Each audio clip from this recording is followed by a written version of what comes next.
Tao po. Tao po. Kong, nandito po si Piawan Garcia at saka si Abet. Monggay! Abet, halika kayo, tuloy kayo. Magandang gabi po. Tuloy kayo, tuloy kayo. Abet, anong dala niyo? May natuklasan kami tungkol sa assassination kay Vice. Yung po kasing nagsubok pumatay kay Vice Mayor Guerrero, bayaran po. Sinadya pong binayaran para patayin siya sa harap ng maraming tao.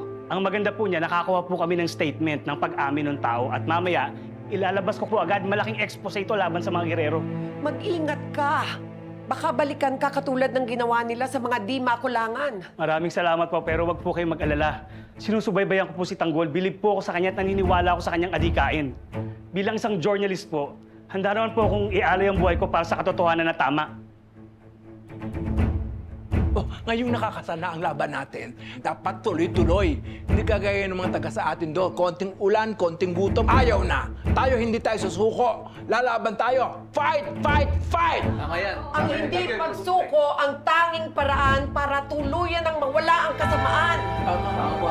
Tayo!